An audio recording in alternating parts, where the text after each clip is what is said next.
Nouveau rendez-vous de l'émission Le Point, Madame, Monsieur, bonsoir. Nous sommes très heureux de vous retrouver après ce long moment d'absence.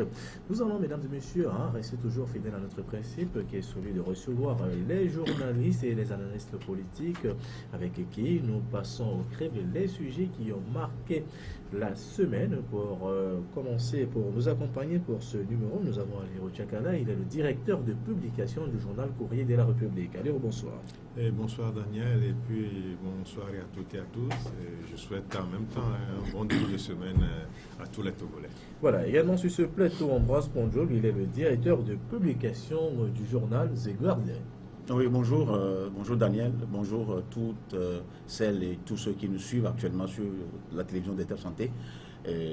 Bon début de semaine à tout le monde aussi. Voilà.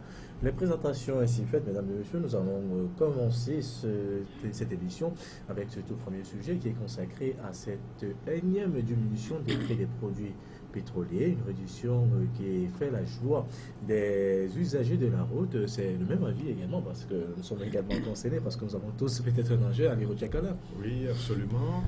Je crois que la presse peut se sentir très fière parce qu'elle a joué le bon rôle. Avant, même s'il y a des diminutions, même s'il y a des baisses du prix du baril, les prix restaient figés chez nous. Il faut attendre, crier à longueur de semaine avant que certains ne daignent prendre leurs responsabilités ou revoir les prix à la hausse. Mais depuis quelque temps, je crois que la presse s'est portée comme l'avant-gardiste de cette donne veilleuse. Et ça a porté, et toutes les fois qu'il y a diminution du prix du baril à l'échelle mondiale, la répercussion se fait sentir directement chez nous ici. Nous sommes en train d'assister à la énième baisse, et c'est tout à l'honneur de cette cellule-là qui gère un peu les fluctuations des cours, ce mécanisme. Et je peux dire que le meilleur est arrivé parce que avec l'entrée en scène de l'Iran, quand on sait un peu les rivalités qui opposent l'Iran à l'autre grand producteur qu'est l'Arabie Saoudite, je crois que l'Iran ne se soumettra pas un peu à cette donne-là de fermer un peu les robinets pour que les prix puissent monter. Donc c'est une question de leadership dans la région. L'Iran produira autant qu'il pourra et je crois que dans les mois à venir, on peut dire que le prix même du carburant, le super, on peut l'acheter à peut-être 200 ou 300 et ça risque d'arriver. Mais ce qui est aussi le revers de cette diminution, c'est les prix du gaz butane qui sont restés inchangés. Là, ça pose un tout petit peu de problème parce qu'on ne peut pas tout le temps crier au péril environnemental et ne rien faire pour ça. C'est vrai, quand il y a diminution au niveau des prix des produits pétroliers, je crois que l'État, le gouvernement devrait quand même faire un gros effort pour aussi voir du côté du gaz domestique. Les prix sont restés figés depuis là. On voit les produits pétroliers diminuer, mais le gaz domestique est resté tel quel là. Ça pose un problème parce que vous ne pouvez pas imposer des changements d'habitude parce que tous les ménages maintenant utilisent le gaz butane. Maintenant, pour les encourager, je crois qu'il faut agir de ce côté-là, mais on voit qu'il n'y a pas cette volonté-là de faire les choses dans le bon sens là-bas. Donc, c'est là que je me dis que cette diminution me laisse un peu perplexe parce que de l'autre côté, au niveau du gaz domestique, il n'y a pas eu de diminution là-bas. Il faut que le gouvernement pense à cela. Voilà, Ambroise Ponjob. Oui, je crois que c'est une suite logique du scandale que nous avions déjà publié dans The Guardian concernant comment le pétrole est géré au Togo, les importations, ce qui est importé, le coût commandé par rapport à ce comité de fluctuation des prix qui est là-bas au ministère du Commerce, qui est dans un bunker là-bas. Donc je crois que nous avons même titré, écrit un autre article qui demandait à ce que le prix soit réduit à 3,50 francs. Je me rappelle bien. Je me rappelle aussi que les 6, 7, 8 ou 9 parutions que nous avions publiées, dans l'entête de la parution, nous avons demandé au chef de l'État à chaque fois de réduire. Donc, c'est-à-dire que c'est bien, c'est un constat qui est positif, mais au même moment, on ne peut pas réduire le prix des produits pétroliers et oublier le gaz. Vous savez, ce qui est étonnant en plus, c'est qu'au départ, c'était une société qui importait le gaz. La société Total qui importait le gaz. Voilà. Maintenant, nous avons pratiquement 2 ou 3 sociétés qui l'importent, sur du gaz et autres. Mais on se demande pourquoi le prix du gaz est figé, est toujours resté comme ça. Pourtant, le gouvernement prône une politique de reforestation du couvert végétal. Voilà. C'est un paradoxe. Il y a un paradoxe. Ça voudrait dire que vous évitez que les gens investissent les forêts pour couper les arbres, faire des bois de chauffe et du charbon. Voilà. Et au même moment, au lieu de les encourager à se tourner vers le gaz qui devait voir le prix réduit, vous maintenez le prix, et alors qu'il y a 3 sociétés. Il n'y a même plus de concurrence. Au Togo, cette question-là aussi, ça doit se poser parce qu'il n'y a plus les règles de concurrence. Il me semble, comme ça s'est passé en Occident la dernière fois, des sociétés MAN, des gros véhicules se sont entendus pour fixer un prix. J'ai l'impression qu'au Togo, ça se passe. Comme les Togocel et Move, j'ai l'impression que ça se passe dans le domaine du gaz. Les gens s'entendent pour maintenir le prix. Alors que dans un pays, dans un État libéral, la concurrence doit être de mise. Moi, je peux vendre mon produit à 6 000 francs, d'autres peuvent le vendre à 4 500 francs. Pourquoi c'est comme ça? Donc, moi, je crois que c'est des efforts qui sont faits tout simplement parce que tout ce que le gouvernement a accumulé depuis la baisse de $150 jusqu'à $30, des milliards qui ont été amassés, c'est ce qu'ils sont en train de jeter. Comment je peux l'exprimer? Ils sont en train de libérer un peu pour le consommateur, pour nous dire que, ok, vous demandez la diminution. Ils ont déjà fait leur bénéfice. Il y a une petite marge qu'il faut accorder aux consommateurs. Sauf que, en le faisant aussi, les produits de première nécessité ont toujours leur prix augmenté. Vous ne comprenez pas. Quand on augmente, les produits flambent. Mais quand on diminue, ici on a diminué 4 fois. Aucun prix de produit n'a jamais diminué. Comment le ministère du Commerce travaille? Voilà. J'ai l'impression qu'il y a un problème là-bas au niveau du on va les encourager déjà parce qu'on va espérer il ne faut pas les encourager, il faut les inciter à travailler, voilà, à contrôler les prix et à agir sur le mécanisme des prix sur le marché. Voilà, on va croiser les doigts effectivement pour que cela puisse rentrer dans l'ordre, parce qu'on a déjà eu cette diminution des prix des produits pétroliers, c'est déjà une bonne chose. On va peut-être espérer que ça s'améliore effectivement. On va maintenant avancer, mesdames et messieurs, dans cet échange. On va se prononcer cette fois-ci sur un nouveau scandale financier. Il s'agit du Wasem Gate, qui suscite actuellement beaucoup de polémiques dans le pays. À Liro, c'est un scandale de trop. Oui, un scandale de trop, c'est vrai. Et le doigt est vite pointé en direction de Wasem. Mais Dieu seul sait ce qui se cache derrière tout cela. Est-ce que c'est la seule société qui opère ainsi? Il faut fouiller et vous saurez qu'il y a pire qui se fait à nos yeux que ce que nous avions eu à connaître de par les révélations des journaux de la place ayant trait au scandale à Wasem. Et vous savez, les gens ne viennent pas investir dans notre pays pour les beaux yeux des Togolais et encore moins pour l'hospitalité de notre pays. Quand on vient investir, c'est par rapport à une certaine flexibilité qu'ils ont de s'adonner à certaines situations, de pouvoir rapatrier les fonds vers certains horizons. Ils sont nombreux. Quand on essaie de fouiller là, vous tomberez en 5 ans parce que c'est du gangstérisme pur et simple.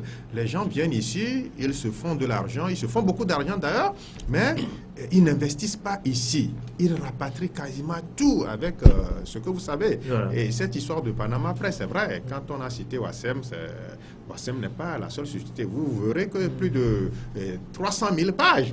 S'il faut fouiller, vous verrez que d'autres sociétés aussi sont aussi dans le coup. Mais pour Wasem, ça me pose un problème parce que nous avions toujours eu à dénoncer un peu le traitement qui est fait de nos compatriotes qui travaillent là-bas.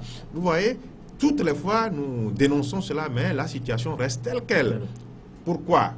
La preuve nous est donnée parce qu'il y a des liaisons incestueuses entre ces Indiens de Wasem et certains Togolais qui sont censés prendre des décisions. Mais quand on a des actions là-bas, quand on a des intérêts à défendre là-bas, vous pensez qu'on va penser un peu au bien-être des employés là-bas? Pas du tout. Mais ça pose un problème d'éthique et il va falloir quand même qu'on tape du poing sur la table. Il va falloir que ceux-là qui sont censés porter la voix pour changer la donne et qui ont des intérêts là-bas, on puisse les sortir du lot. Ou soit, ils gèrent les fonctions officielles, les fonctions publiques. Et là, ils se débarrassent un peu de leurs actions qu'ils ont là-bas. Ou soit, ils ne le font pas et ils se contentent de gérer leurs actions dans les sociétés qu'ils voudront. Mais bon, là-bas aussi, il y a un petit amalgame parce qu'on a cité certains noms, certains. Je connais certains dont les noms sont sortis dans cette presse-là, qui ont toujours opéré dans le privé. Quand on prend les Baka, quand on prend les Soussou, quand on prend le Bonnet ou bien les autres, là, c'est des gens qui ont toujours évolué dans le privé. Donc, mais comment expliquer leur... Quand je sens, si je suis dans le privé, j'ai de l'argent et que quand on veut vendre des actions quelque part, si je suis intéressé, je peux prendre. Eux, leur cas n'est même pas annoncé dans les colonnes. Mais c'est ceux-là qui sont censés quand même discipliner une certaine donne qui prévaut dans le pays. Mais quand ces gens-là viennent avoir des actions, vous verrez. Donc alors, quand ils ont des décisions très urgentes à prendre, là, le choix est clair. Ils préfèrent leur action, ils préfèrent défendre leurs intérêts que de défendre la cause de leurs compatriotes qui travaillent là-bas dans des conditions exécrables. Donc, il va falloir quand même qu'on mette de l'ordre là-bas. Et à force de fouiller aussi, on verra qu'il y a certaines sociétés qui font pire que ce que Wassem fait au niveau de cette évasion fiscale-là. Voilà, Ambroise Ponjo, réaction?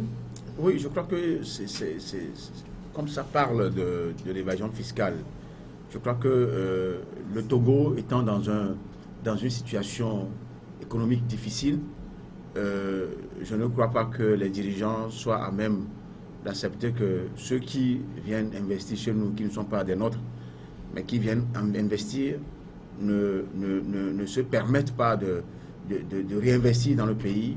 Ils préfèrent plutôt rapatrier tous les fonds. Il arrive des fois même, vous verrez des gens à la douane de Ilakondi ou d'Aplaou avec des milliards dans les valises qui sont des fois interceptés. Donc, je crois que il y a un problème de gouvernance qui se pose dans notre pays.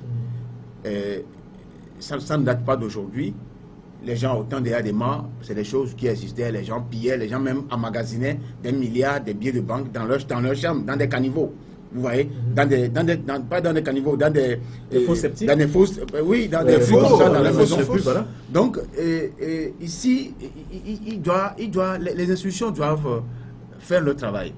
On a comme l'impression qu'on a des institutions qui sont créées, mais qui au final ne servent qu'à autre chose. Il faudrait que les institutions travaillent pour sécuriser les richesses du pays. Ceux qui travaillent, ceux qui ont à la tête des sociétés, qu'on nomme par décret, je crois qu'à un moment donné, le chef de l'État, chaque année, doit revisiter ces décrets-là pour savoir celui qui a fait bien, celui qui n'a pas fait bien, pour qu'il sache qui doit changer ou pas.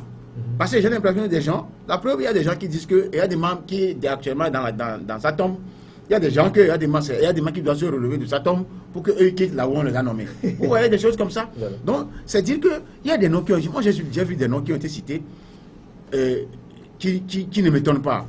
Et c'est des gens, des fois, ils sont membres du parti au pouvoir, des fois, ils ne le sont pas, mais qui par intérêt, s'affilient au fonctionnement du pouvoir pour pouvoir sauvegarder les intérêts.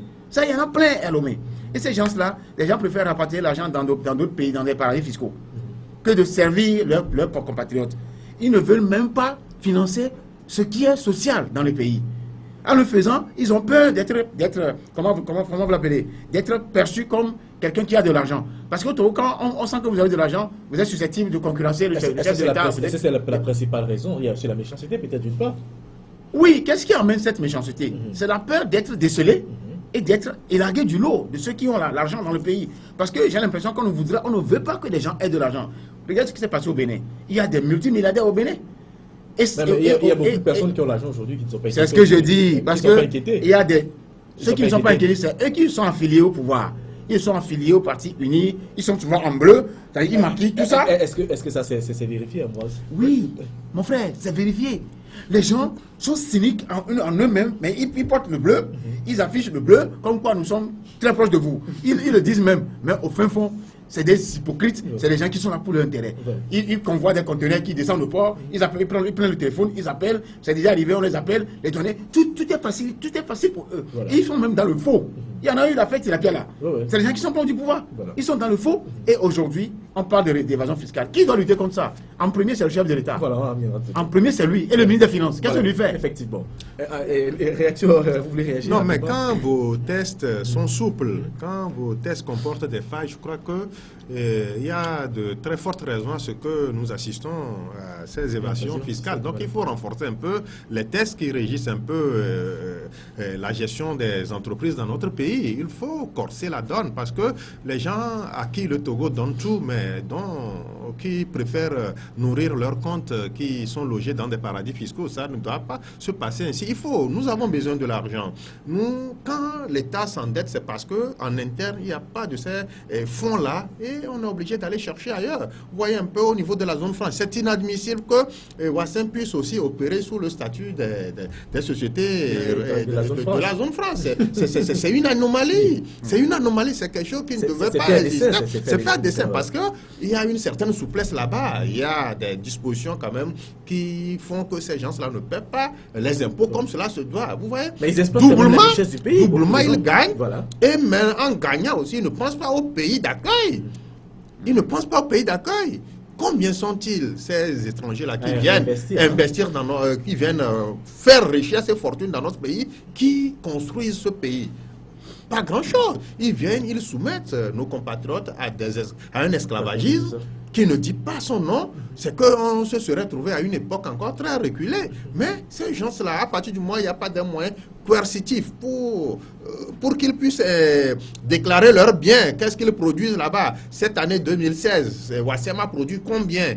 Et ils ont investi combien dans notre pays? Combien ils sont allés loger dans les paradis? Il faudrait que tout cela se soit sûr d'être. Et il faut que les institutions, comme mon confrère Ambroise l'a dit, il faut quand même renforcer les institutions de contrôle. À partir du moment où ces institutions de contrôle seront très fortes et que ces institutions auront une certaine indépendance de faire la lumière autour de certaines sociétés qui opèrent dans notre pays. Je crois que cette histoire-là, on va vite trouver des solutions et puis on va les imposer à ces gens-là. Ne viens pas opérer au Togo, qui le voudra désormais, mais qui est susceptible de respecter le cadre juridique qui est créé à cette fin-là. Donc, il faut renforcer, c'est parce que c'est souple que n'importe quel quittant peut venir ici en moins de 2 ans, il devient pacha, multimilliardaire. Et ces milliards-là qu'il a engrangés, rien que par rapport aux richesses que notre pays lui a données, ils n'investissent pas là.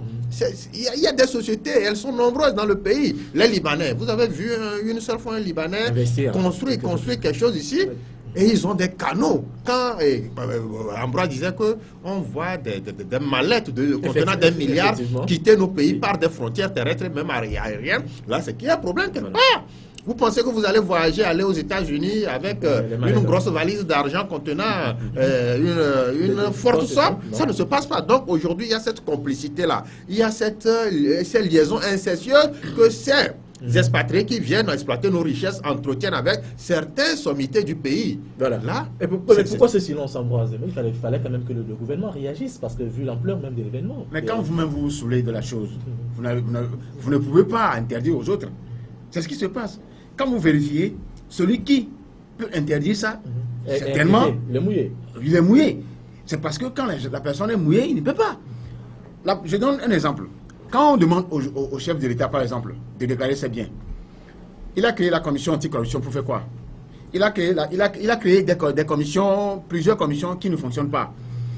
Et au Togo, quand on crée les commissions, c'est pour tuer même l'initiative. C'est comme ça.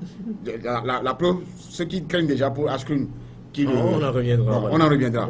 Donc, c'est pour dire qu'en réalité, si vous voulez lutter contre une chose, il faut taper du poing sur la planche, il faut donner le bon exemple. Le chef de l'État, là où il est, il sait, comme il a dit, qu'il y a une minorité qui s'accapare pas des richesses. Ce slogan-là, les gens ne cesseront jamais de le chanter.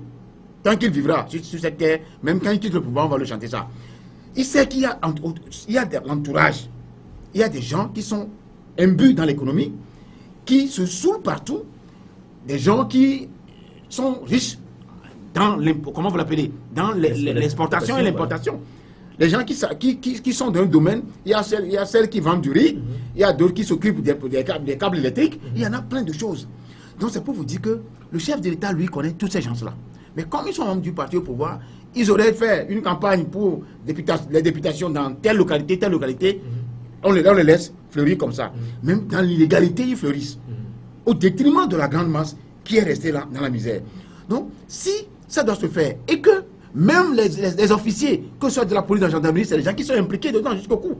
Comment les gens peuvent prendre des billets de valise, quitter une frontière? Des fois, on les arrête, les douaniers les arrêtent, et Dieu seul sait si cet argent-là leur est retourné ou est gardé quelque part. Ça veut dire que si l'argent-là est retourné, ça veut dire qu'il y a un haut perché quelque part qui est dans la hiérarchie militaire ou dans la hiérarchie de la gendarmerie qui disent laissez passer parce qu'il a eu des ordres quelque part. Quand ça se passe comme ça, le pays n'est pas à l'abri. Je donne un exemple. Quand vous allez à la Guinée-Bissau, la drogue a consumé ce pays jusqu'au premier responsable. Joao Bena, Nino Vieira ou Viana, il n'est plus en vie. Les généraux, tout ça là a été tué. Donc, quand un pays fonctionne comme ça et va comme ça va droit dans le mur. Voilà. Et que le chef de l'État ne dise rien et qu'il laisse les gens s'enrichir. Les gens qui ont fait 20 ans, ils ont déjà arrêté, ça fait 15 ans, mais qui sont toujours au poste, alors qu'il y a des jeunes qui veulent, très compétents, qui veulent travailler, on ne trouve pas. Ouais. Comment voulez-vous que le pays fonctionne? Oui, mais tout cela a des impacts sur l'économie même du pays, hein, parce que Ouassem aussi fait partie des piliers de l'économie togolaise, Ali Ochakala. Non, l'économie du Togolais doit aussi prendre un coup, mais je crois que l'impact serait moindre parce qu'il y a la semaine écoulée, il y a le FMI qui a un peu revu les prévisions de croissance dans le monde. Dieu merci, notre pays s'en sort avec un taux de presque 6% de croissance. C'est déjà encourageant, mais est-ce qu'on ne peut pas faire mieux? Voilà. On peut faire mieux si on arrive quand même à canaliser certaines énergies qui vont se disperser ailleurs plutôt que de servir leur pays. Voilà. Donc je crois qu'il faut aujourd'hui renforcer un peu les tests qui sont déjà d'actualité. Il faut les nettoyer, les adapter au gré du jour, parce que ce qui avait cours il y a 10 ou 15 ans, la même donne ne prévaut pas forcément aujourd'hui. Voilà. C'est le toilettage. Quand on parle aussi du déverrouillage des institutions, cela participe de cela, à un contrôle plus efficient de ce qui se fait dans le pays. Il faut renforcer cela. Quand on renforce, ceux-là qui viendraient et qui voudraient toujours porter leur choix sur le Togo, en dépit des mesures coercitives, vont toujours le faire. Mais ceux qui pensent qu'ils vont passer par des raccourcis, par des détours, pour se faire plein d'argent, ils vont même se décourager d'eux-mêmes. Donc je crois qu'il faut aller là. Et cette route,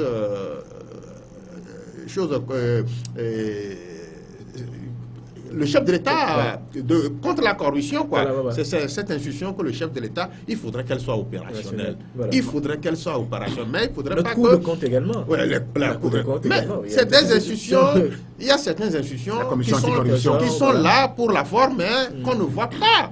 Qu'on ne voit pas. Parce que c'est perméable. N'importe quel qui peut se lever et faire ce que bon lui sent parce qu'il n'y a aucun verrou en place. Il n'y a pas de garde-fou. Donc certains se croient en territoire conquis. L'exemple sud-africain est quand même palpable. Où, par exemple, le président utilise l'argent de l'État pour construire. Ben, il est réduit. Il faudrait que cette force-là revienne de droit aux institutions qui vont en toute liberté, en toute indépendance, jouer leur partition. Sinon, là, on va tout droit dans le mur, comme l'a dit mon confrère. Et puis, ce qui est un peu désobligeant, c'est qu'au même moment, les premières autorités du pays, en premier lieu le chef de l'État, prennent des risques. Parce que prendre l'avion, c'est pas tout aisé. L'avion, c'est le moyen le plus sûr et c'est le moyen aussi le plus dangereux quand on voyage. Voilà.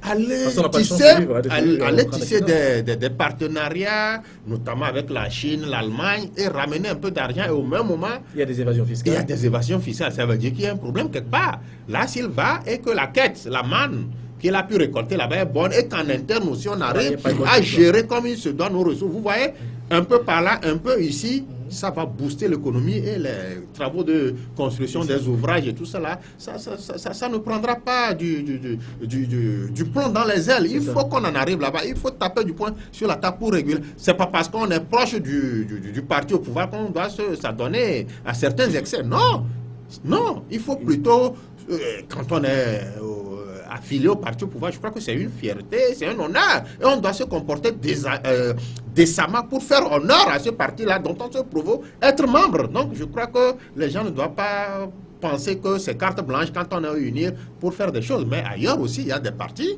qui ne sont pas proches du pouvoir aussi, donc certains éléments aussi, ça donne à cette délinquance économique, là, cette évasion fiscale. Là. Pas, quand on a dit ça, c'est pas seulement ceux-là qui sont proches du pouvoir qu'on a vu. Il y a des gens, mais on n'a pas pu les citer parce que, bon, les gens ont voulu peut-être exposer les gens qui sont proches du pouvoir à dessein, c'est tout. Sinon, il y a pire que ce qu'on nous a montré dans les journaux. Moi, Voilà. je voudrais ajouter en disant que quand on parlait de la gestion des biens de l'État, des finances de l'État, par rapport à ce chef d'État qui a mis la main dans les caisses publiques, ici, on ne sait pas ce qui se passe. On ne sait pas là où le chef d'État, on ne sait pas la limite le plafond s'il puise ou pas. On ne sait pas ça. Oui, c'est parce qu'on n'a pas d'institution forte. Non, mais il y a rien qui un peu partout, il y a quand même des caisses noires. Et même aux États-Unis, il y a des caisses noires.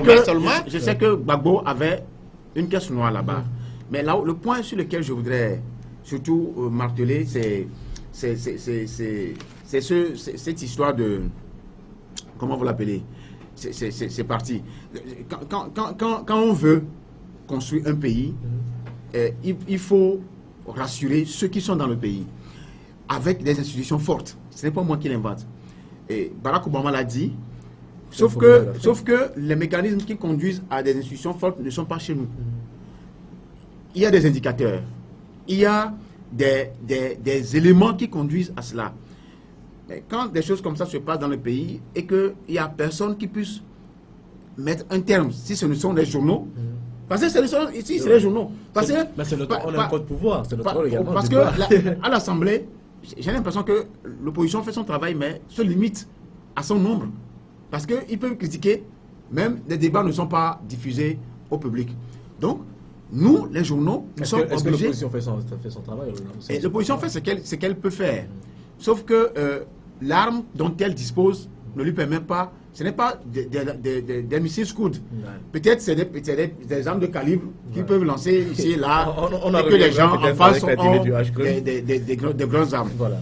Mais je sais quand même que s'il y a la volonté de ceux qui sont au pouvoir, sachant que demain tout peut changer à tout moment, ils peuvent ramener les choses pour que ça soit profitable à tous les Togolais. Voilà. On va maintenant parler du HCRUM, cet atelier du Haut Commissariat à la réconciliation et au renforcement de l'unité nationale qui s'est achevé il y a quelques semaines déjà.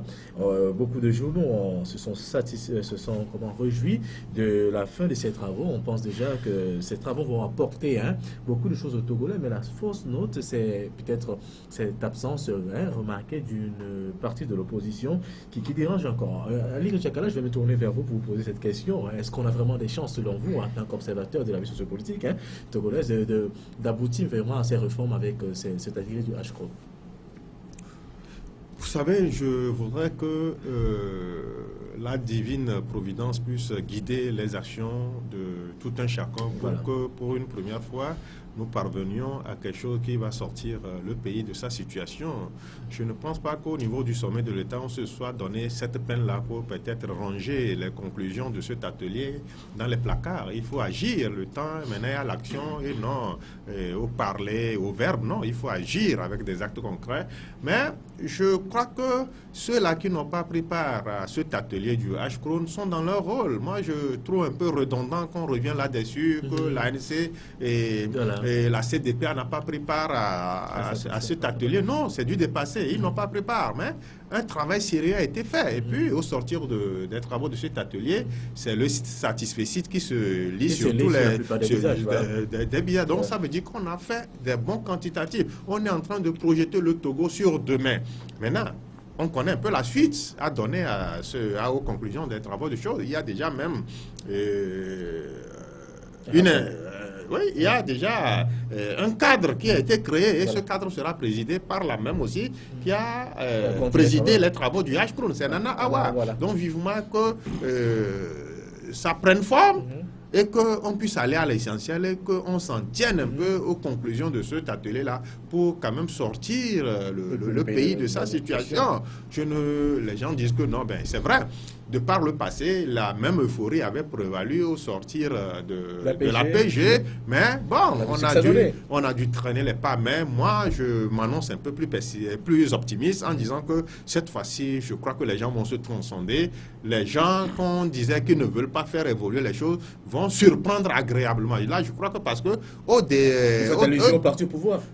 Au parti au pouvoir et à certains partis aussi de l'opposition. Parce que quand on prend la donne qui a connu un certain pourrissement, il ne faut pas surtout pointer du doigt en direction du parti au pouvoir. On a pu jeter l'anathème parce qu'on a pu jeter l'anathème sur ce parti. Parce que chacun a son apport à donner pour faire aller la chose dans le bon sens. Quand certaines fois, il y a des occasions de manquer parce qu'il y a des petits calculs qui ont peut-être eu à prendre le dessus sur ce qui devrait faire grandir le pays, on arrive à ça. Vous n'allez pas dire que tous les rendez-vous manqués, c'est le seul pouvoir qui a engendré cela. Voilà, il y a aussi une forte responsabilité des partis d'opposition. Et on a comme cette impression que certains voudraient garder un certain titre, ne pas évoluer, parce que si la donne venait à changer dans le bon sens, eux aussi perdraient certains privilèges. Donc aujourd'hui, qu'est-ce que les Togolais doivent voir? Qu'est-ce que tous les acteurs qui sont censés induire la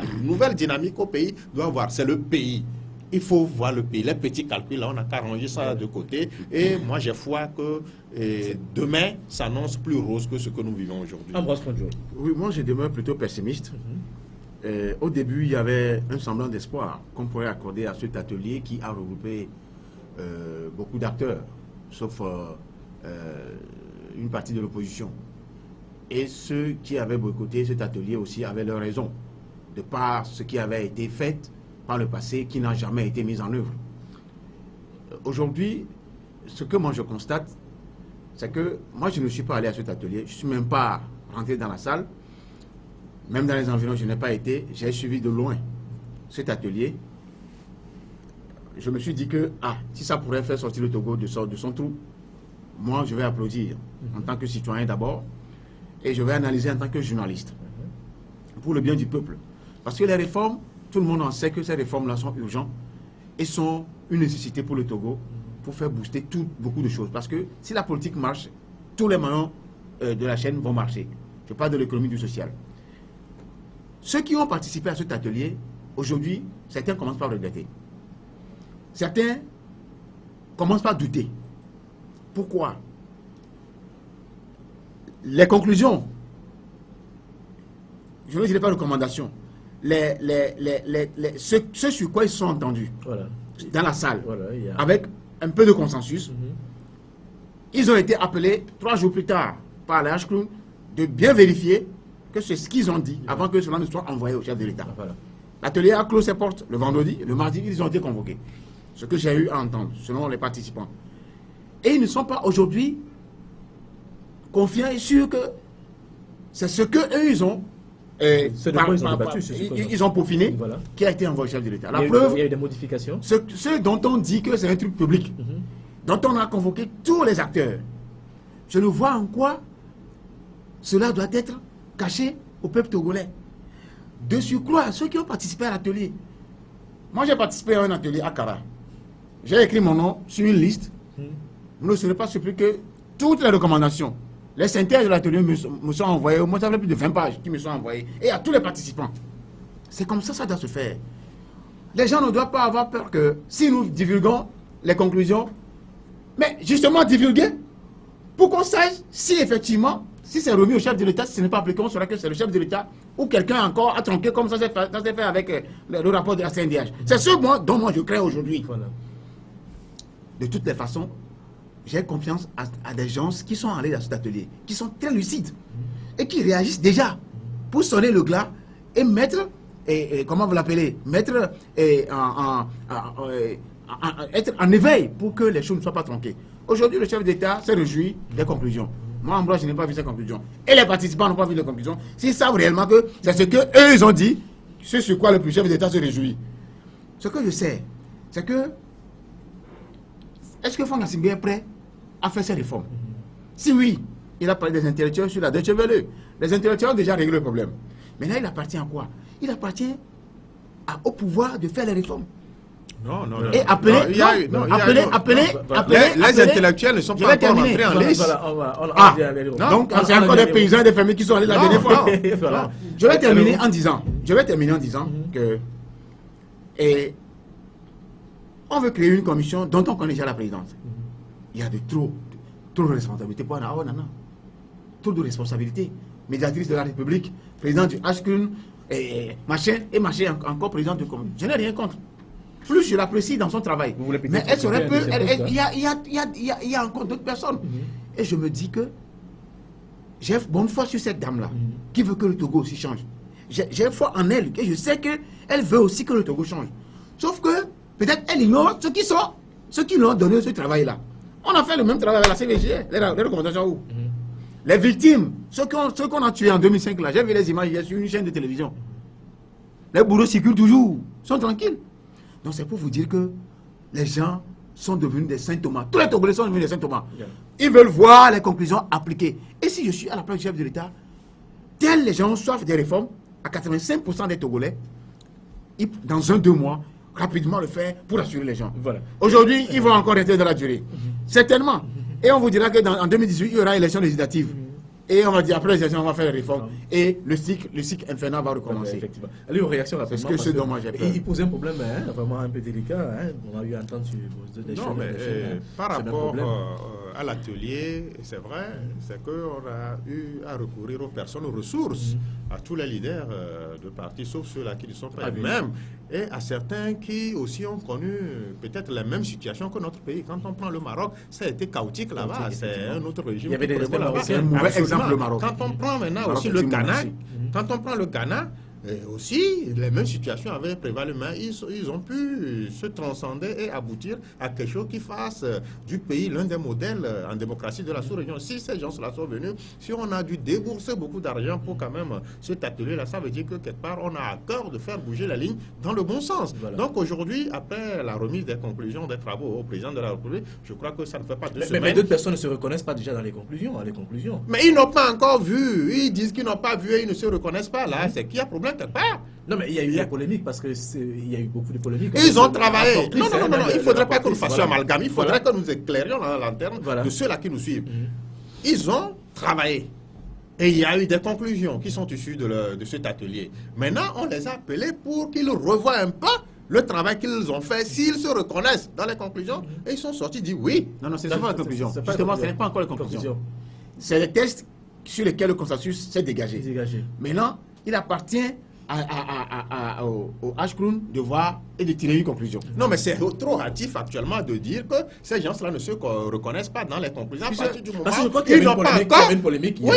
Les conclusions ne sont pas encore connues par... Mais de toutes les façons, moi, j'ai bonne foi que ça serait vulgarisé dans les jours à venir pour savoir que non, il y a un atelier qui a réuni pendant 5 jours certains leaders du pays. Et voilà, on va vulgariser ça. Il y aura un jeu de mots. Non, jeu de mots vont intervenir. Quand il y aura jeu de mots, je crois que ceux qui ont pris part à cet atelier vont aviser que non, nous ne nous reconnaissons pas là. Donc aujourd'hui, on ne va pas leur prêter des intentions. Ils l'ont dit, personne ne leur prête des intentions.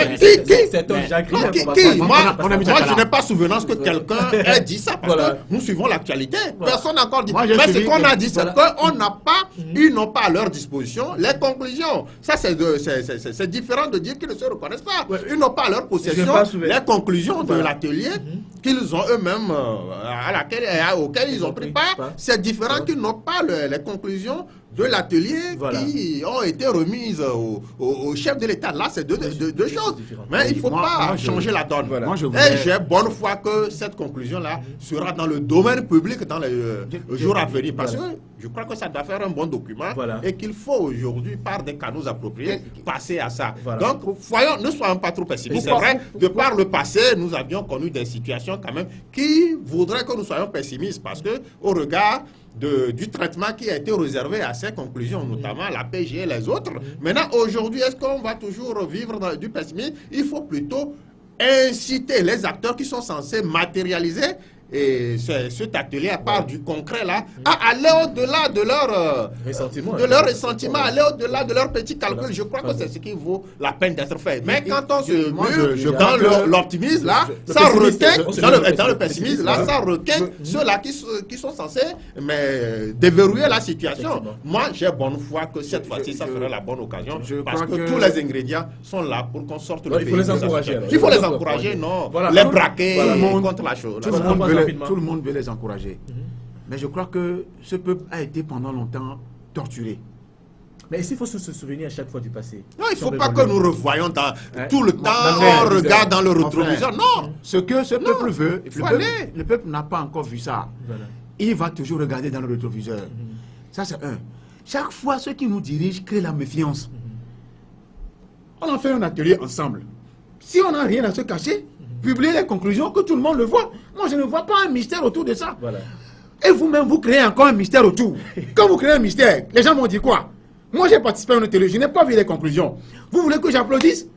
Non. Vous savez, les gens cherchent toujours à gagner du temps, à jouer sur les terminologies des mots, sur les mots, et rester là où ils sont toujours. Mais sauf que la nature a horreur des éternels restants. Et la nature agit toujours. Moi, je le répète parce que moi, je suis un chrétien.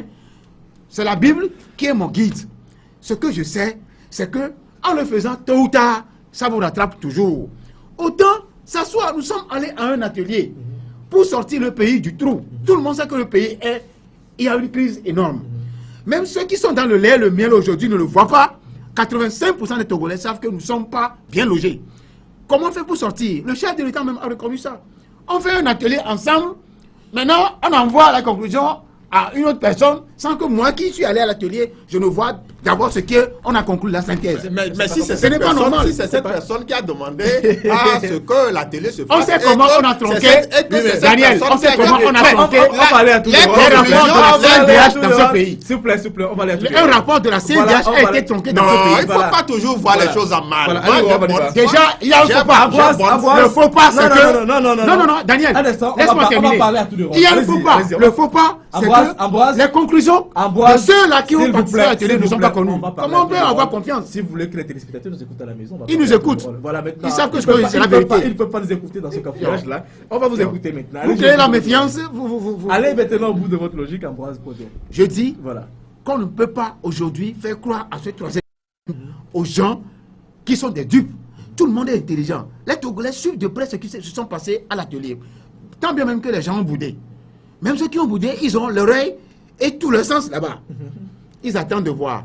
Parce que chez nous, on dit ça veut dire quoi? Ça veut dire que si ils réussissent, le HQ réussissent, et que les conclusions sont appliquées, que les réformes sont faites, c'est eux qui sont tombés dans le trou. C'est ceux qui ont bloqué. Mais gare à eux s'ils donnent raison à ceux qui ont été en marche de cet atelier. Moi, c'est ma crainte. Et les gens seront surpris. Ils seraient arrivés, on dira, je suppose supposons qu'ils étaient arrivés. On vous dira que mais vous étiez là quand on avait tous fait ça, non? On n'applique pas. Qui a fait? Vous pensez que c'est nous seuls qui avions fait? Vous n'étiez pas dans la salle? Maintenant, ils ne sont pas dans la salle.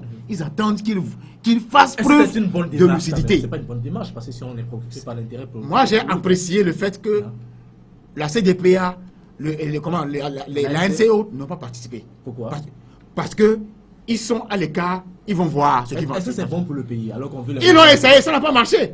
Ils étaient tous dans la salle, tous les dialogues, ils étaient là, mais ça n'a pas marché. Voilà. Allez au Tchakara, on y va. Ça n'a pas marché. Non, mais je crois que c'est vrai, de par le passé, il y a eu des antécédents, mais le Togo a la croisée des chemins.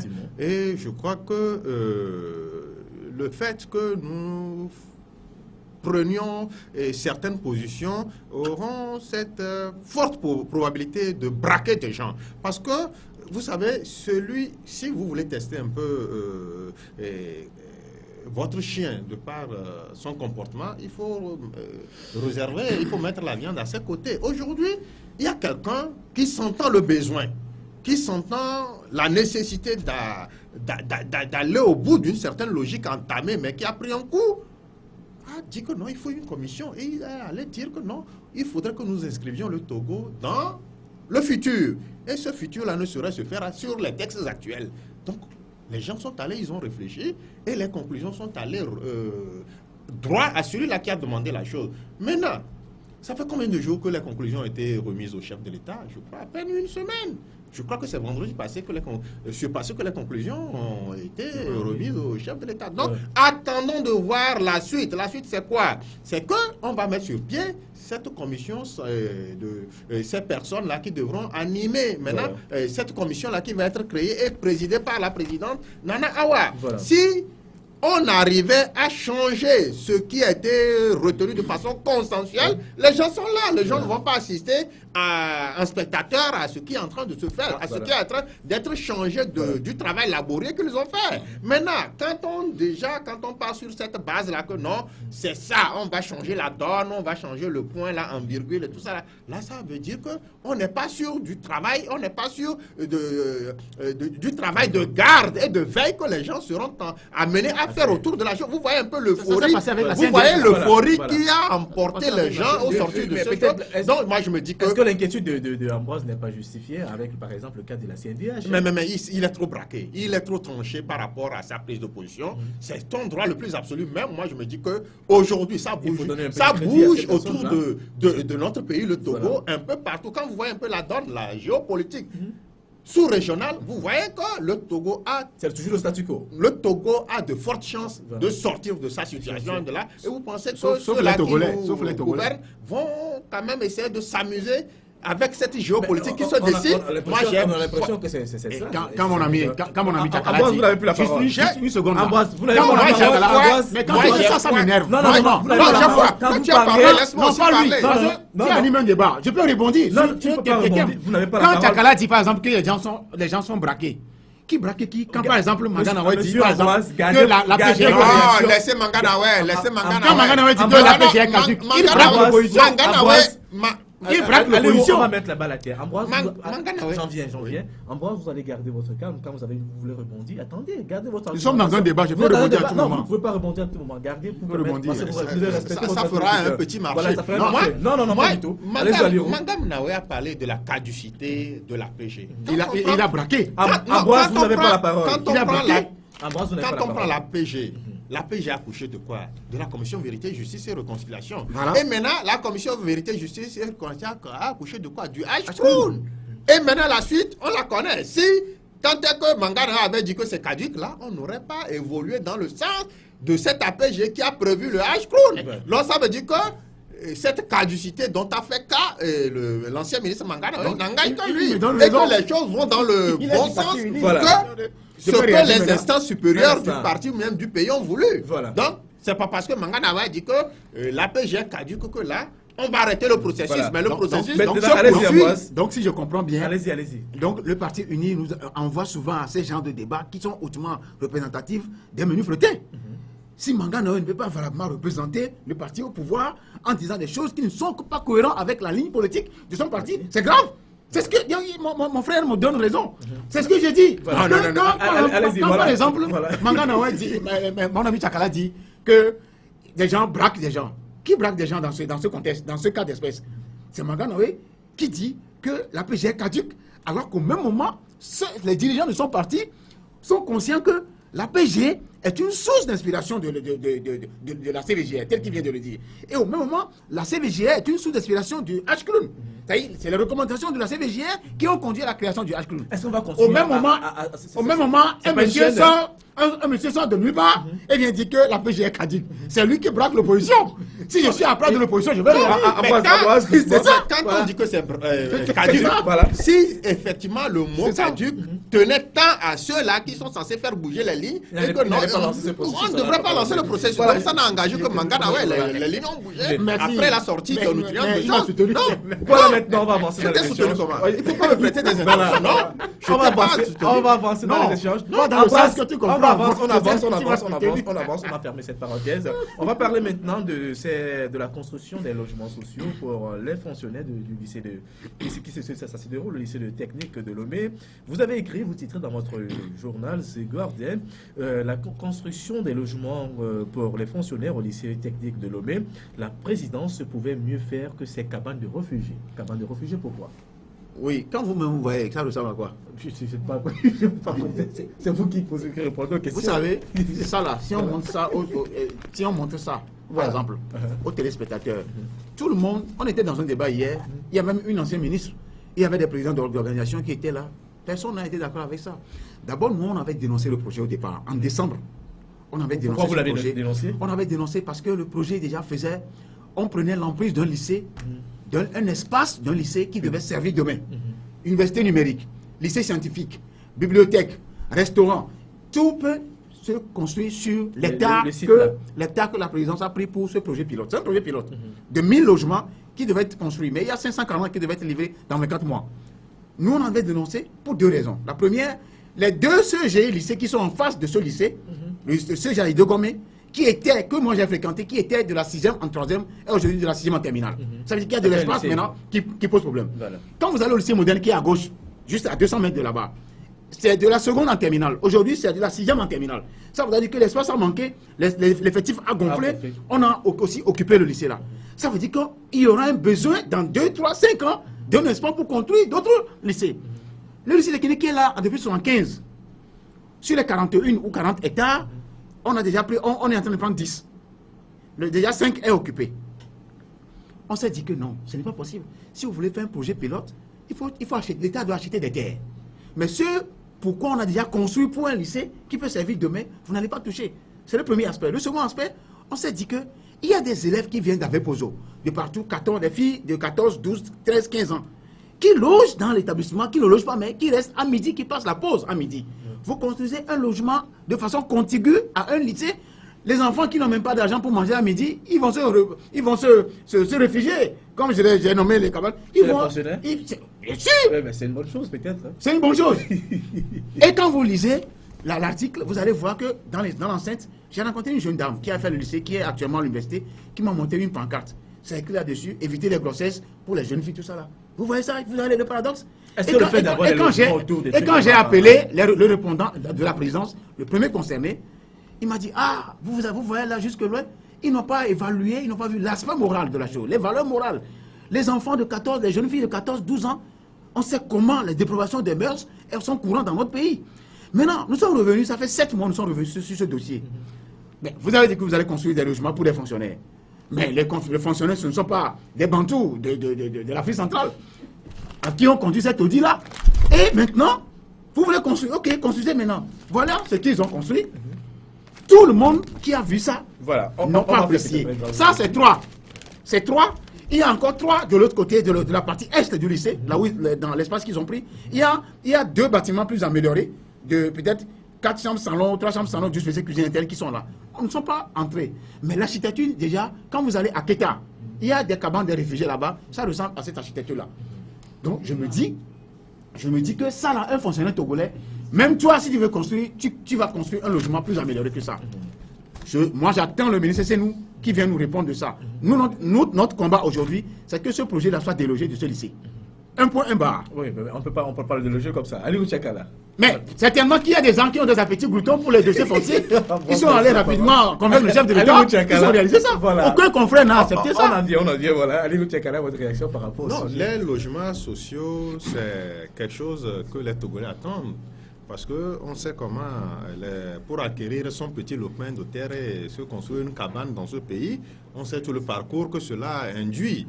Donc, c'est une bonne chose. C'est très bien que de vouloir construire des logements sociaux. Mais une chose est de construire ces logements et une autre est de les adapter au temps. Voilà. Oui, je ne suis pas allé sur le terrain constater un peu, mais vu les images, je me sens un peu choqué qu'à ce 21e siècle, on puisse faire de telles cabanes, soi-disant que c'est des logements sociaux. Non, c'est pas du tout bien. Soit on fait des trucs bien. Nous avions vu des logements sociaux sous d'autres cieux dans certains pays. Ça prête mine, c'est joli à voir. Maintenant, est-ce que le ministre de l'Urbanisme peut nous dire les raisons qui sous-tendent quand même la construction de ces petits trucs-là? Non, c'est vrai que les gens sont dans le besoin. Mais être dans le besoin, ça ne veut pas dire qu'on leur fournisse du n'importe quoi. C'est des milliards qu'on est en train d'investir là-bas. Mais en retour, il faudrait quand même, c'est vrai, on va trouver des gens qui seront contraints de prendre cela. Mais est-ce que ça va prospérer? est-ce qu'il n'y a pas l'État manque de domaine foncier pour aller chercher ailleurs que d'émietter sur la parcelle censé, parce que le lycée technique tel qu'on le voit aujourd'hui n'aura pas la même envergure dans 10-15 ans encore. Et tout l'espace qu'on estime inculte là, que chacun peut venir occuper là, ça serait occupé. C'est qu'il faudrait que nous ayons une vision à long terme. C'est ça même, c'est cabane là que, bon, je reprends le mot de mon confrère. C'est une cabane. Ces cabanes là, ça ne répond pas à l'architecture de notre temps. Voilà. Non, c'est pas possible. À ce 21e siècle, même ceux-là même qui tirent le diable par le queue ne se paieraient pas le luxe de construire de paliers. Mais une fois que c'est l'État qui prend cette responsabilité-là de répondre à un besoin qui prévaut sur le terrain, il faudrait qu'on le fasse bien. Si c'est nous qui a pondu ce truc-là dans son bureau-là, il faudrait qu'il soumette ça aux gens et qu'on donne le OK d'abord avant qu'il ne lance le chantier. Voilà. Mais je crois que c'est raté. C'est raté, mais si on peut arrêter cette hémorragie-là et repenser la chose autrement, bien entendu, c'est notre combat, bien entendu, en délocalisant ces logements-là du site de choses-là. Non, on veut que le Togo s'agrandisse, on veut que la capitale ait un meilleur look que ça, mais aller prendre un terrain censé être réservé pour l'éducation et l'émietter pour en faire des logements sociaux, je me retrouve pas dedans. Et pire encore, la construction, l'architecture, tout ce que, tu vois, ça va créer une certaine promiscuité. C'est que les gens vont se trouver dans une situation de promiscuité. C'est qu'on va se confiner dans quelques mètres carrés et là, on ne peut pas se frotter les mains d'avoir bien fait. Il faudrait qu'on recadre quand même un peu le projet. C'est un projet d'envergure et bientôt même par rapport au PUDC, programme d'urgence de développement communautaire, il a prévu aussi la construction d'au moins 15 000 logements. Mais vivement que ça ne soit pas comme ce que c'est nous entamé. Il faudrait que ce soit des choses qui peut-être donnent goût à certains de pouvoir s'en acquérir et mieux encore. Quand le besoin se fera construire, si c'était des trucs bien calés avec une fondation bien faite, avec le temps, on pourra remonter. Certains sont en bas. C'est pas parce qu'on a des espaces comme ça qu'il faut l'utiliser de façon anarchique, sans tenir compte des réalités qui peuvent nous rattraper dans 20 ou 30 ans. On fait la fondation. Demain, ceux-là qui voudront, on peut monter un niveau. Après, demain, tout ça là, avec une base bien solide. Là, je crois que on s'inscrit dans... Tel qu'il vient de le dire, je crois que le Togo a des architectes. Lui, il est journaliste, mais il est pratiquement un architecte. Vous voyez ça? C'est-à-dire que des gens ont une vision. Dans nos maisons, nous avons une vision. Ça, nos dirigeants ne le savent pas. Ce qu'il vient de dire, notre priorité au Guardian, c'est qu'on délocalise ce projet. Mais il a dit une chose très intéressante. Les Occidentaux veulent maintenant construire à l'horizontale. Parce qu'il n'y a plus d'espace. Il n'y a plus d'espace. Vous construisez, vous allez voir le mieux maintenant. Les locations maintenant, c'est dans les étages. De chambre salon, c'est dans les étages. Regardez, montrez-moi encore une fois. Regardez ce qu'ils ont fait. Et ils n'ont même pas prévu, comme il a dit, pour d'autres personnes. On peut même faire 4 étages. Ça là déjà, ils vont occuper l'espace et c'est fini. Ce sont des tuiles ou des tôles? Je ne veux même pas savoir si c'est tuiles ou des tôles. Vous avez fait une enquête. Mon problème, ce n'est pas les tuiles qui m'intéressent. C'est l'espace qu'on a occupé qui m'intéresse. Et les enfants, les jeunes filles qui sont là-bas, qui pourraient se retrouver à des endroits qu'ils ne souhaiteraient pas demain. C'est ce pourquoi nous avons dénoncé ce projet. Et nous avons eu le répondant sur 1 heure au téléphone. Nous avons préféré garder son nom. Vous avez assez de crédit? Non, bien sûr. Quand vous voulez faire des investigations, c'est un indépendant d'investigation. Voilà. Il faut mettre les moyens. Voilà. Et si c'est mon propre moyen, je les mets. Pour que demain, nos enfants ne disent pas que vous étiez là, qu'est-ce que vous avez fait? C'est ce pourquoi nous luttons et nous luttons pour les enfants de ces dirigeants-là. Demain, ils partiront, tous nous mourront. Mais nos enfants, ils vont rester où? Nous sommes à l'heure de la nouvelle technologie. Les universités numériques, ce n'est pas seulement au campus qu'il faut les créer. À Dogo, un centre comme Agoué, il faut peut-être penser à créer une université virtuelle, numérique. Là-bas, il y a de l'espace. Ça, nous avons même sur le campus. Il n'y en a même pas. Donc, quand les gens n'ont pas de vision, vous voulez qu'on fasse quoi? On va les dénoncer et les proposer s'ils veulent prendre. C'est comme ça. Ils peuvent m'en vouloir, moi je m'en fous. Ce qui est intéressant, c'est qu'on puisse leur dire que ça là, ce n'est pas bien. Et là où vous l'avez fait, c'est pas bon. Voilà. Merci à vous, Ambroise, d'être passé sur ce plateau. Allez, merci. Je ne sais pas si vous C'est déjà la fin. Voilà, le temps est vite passé. Vous savez, nous ne dénonçons pas pour le fait de dénoncer, nous dénonçons pour corriger certaines choses qui prévalent dans le pays. Mais il faut aujourd'hui que les gens inscrivent le Togo dans le futur.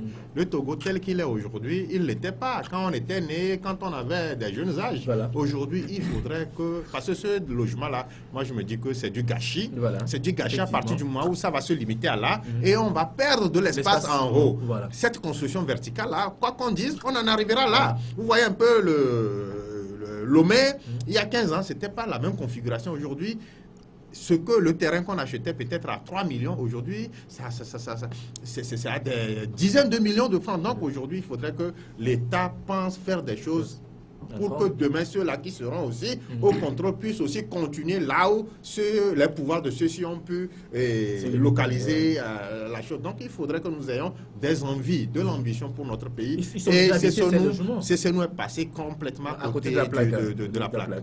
Vous voyez, au lycée de Tokoin, on a conçu un lycée scientifique. Voilà.